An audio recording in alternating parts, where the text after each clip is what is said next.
మంచిగా పెట్టరా నాయన అంటే ఇంటర్నేషనల్ స్కూల్స్ పెడతా, జర్మన్ భాష నేర్చుకోండి.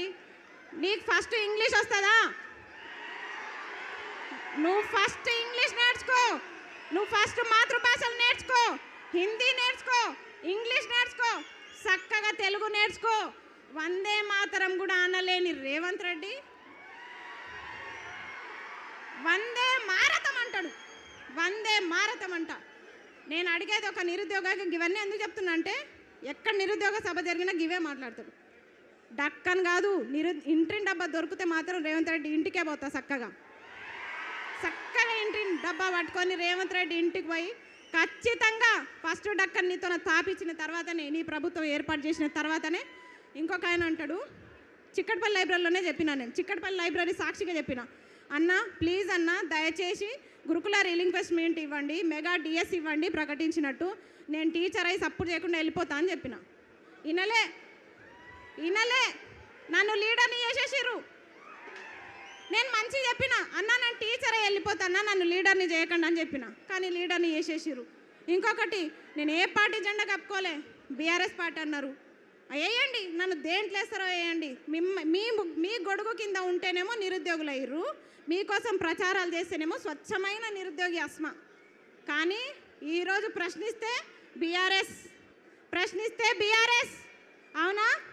అయినా సరే ప్రశ్నిస్తాం, తగ్గం, ఎక్కడ కూడా తగ్గం అని చెప్తున్నా. చిక్కడపల్లి లైబ్రరీలో ఎంతమంది హామీలు ఇచ్చిర్రు? అశోక్ నగర్ వేదికగా ఎంతమంది హామీలు ఇచ్చిర్రు? ఆ రోజు ఛాయ్ తాగిపోయిన రాహుల్ గాంధీకి ఒకటే చెప్తున్నాం, మల్లరా అదే ఉస్మాన్ బిస్కెట్, అదే ఛాయ్, రాహుల్ గాంధీ ఫిర్ సే ఏక్ బార్ అశోక్ నగర్ ఆవ్. ఎప్పుడు జరుపుదాం చర్చలు? ఎన్ని లక్షల ఉద్యోగాలు ఇచ్చిర్రు, ఏం కథ మీది? ఇప్పుడు జరుపుదాం. ఒక ఆయన అన్నాడు, అద్దంకి దయాకర్, వారం రోజుల్లో మేము మీకు సీఎం అపాయింట్మెంట్ ఇప్పిస్తా, చిక్కడపల్లి లైబ్రరీలో సభలు పెట్టి. మీ సభలకు పర్మిషన్లు దొరుకుతాయి అక్కడ?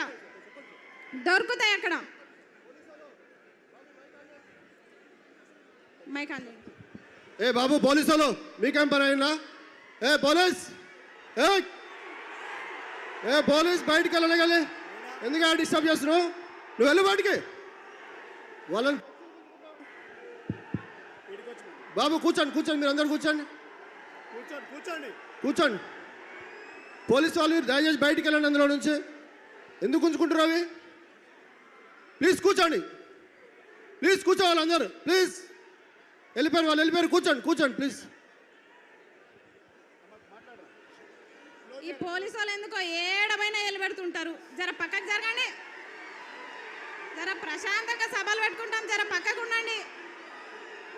పర్మిషన్ ఉంది కదా సభకి, ఏడమైన ఇదే వాళ్ళు ఉంటుంది మాకు, కనీసం మాట్లాడుకోనియరు. సరే మళ్ళా డైవర్ట్ చేసారు. సరే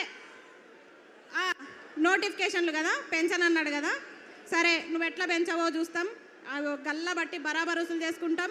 ఇంకొకటి, చాలామంది కేసులు పెడుతున్నారని భయపడుతున్నారు నిరుద్యోగులు. మీకు చెప్తున్నా, నా మీద ఎన్ని కేసులు అయినాయి తెలుసా? అయినా సరే వెనుకకు తగ్గం, కేసు వేయించుకుంటాం, కొట్లాడతాం. 2 లక్షల ఉద్యోగాలు సాధిస్తాం.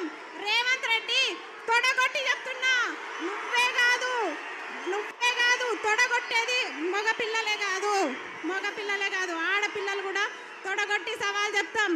రేవంత్ రెడ్డి గారు, మిమ్మల్ని ఇడిచిపెట్టే ప్రసక్తి లేదు. పాలమూరు బిడ్డ అన్నావు కదా, నీ విద్యాశాఖ మంత్రి నువ్వు పెట్టుకున్నావు కాబట్టి నేను ఇట్లా అడుగుతున్నాం. వేరేదైతే నేను అడగకపోదు.